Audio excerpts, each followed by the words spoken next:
Baik, kita nak belajar sedikit tajwid pada hari ini. Kita dah bahas tentang hukum ikhfa. Hukum ikhfa pada nun mati dan tanwin.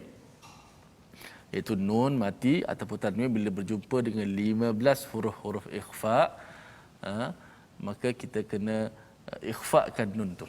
Nun itu kena baca secara ikhfa, iaitu sembunyikan makhraj nun berserta dengan dipanjangkan suara gunnah itu. Baik, pada hari ini kita nak tengok beberapa perkara tambahan berkaitan dengan ikhfa. Semoga ia dapat membantu untuk kita faham lagi tentang ikhfa. Yang pertama ialah hukum ikhfa ini wajib menjaga 3 perkara ketika bacaan ikhfa. Apa dia? Yang pertama, memelihara lidah daripada melekat pada gigi kacip atas supaya dapat berjauhan daripada makhraj nun. Sebab kita kata dah ikhfa ini kita sembunyikan nun. Tapi kalau hujung lidah kita lekat pada makhraj nun, macam kita baca an, itu tidak dipanggil ikhfa, itu izhar. An. Jadi kita nak kena sembunyikan hujung, memelihara lidah supaya tak terkena pada makhraj nun sehingga menjadi izhar. Kerana ini bacaan ikhfa.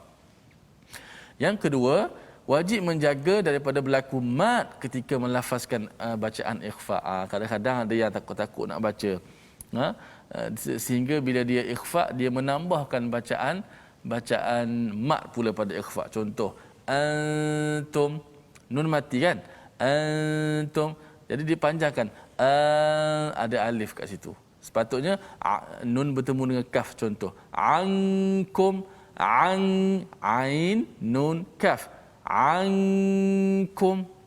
So apa yang dikatakan berlaku mat tu, dipanjangkan suara ain tu, dia lambat. Seolah ada alif dulu, ain, alif, barulah nun mati dan kaf. Itu kena pelihara. Sama ada bahagian atas, bahagian depan, seperti kuntum. Jangan kita baca ada waw dulu mati baru nak masuk nun gunnah.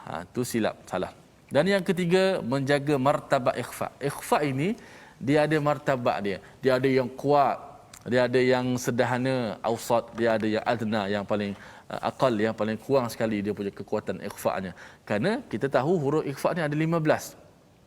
Okey, dan 15 huruf ni berada pada makhraj yang pelbagai.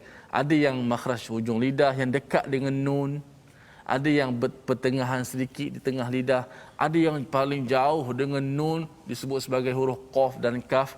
Di sana ada martabat dia. Maka kita jaga martabat dia supaya bunyinya tepat, bunyi ikhfa itu bunyi tepat.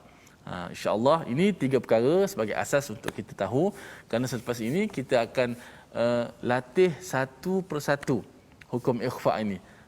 Mungkin bermula episod seterusnya kita akan ambil contoh nun mati bertemu dengan huruf-huruf ikhfa, 2 contoh huruf. Kemudian episod seterusnya 2 contoh. Sehingga habis ke 15 huruf ikhfa untuk kita mudah belajar faham insya-Allah. Kerana ada perbezaan di sana sebab saya sebut tadi apa? Ada martabat dia, ada tingkatan dia. Kalau jumpa huruf ikhfa yang dekat dengan nun macam mana? Kalau jumpa huruf ikhfa yang jauh daripada nun macam mana bunyinya? Insya-Allah kita akan belajar satu persatu, mudah-mudahan dapat membantu kita dalam melafazkan huruf-huruf kalimah Al-Quran dengan baik insya-Allah.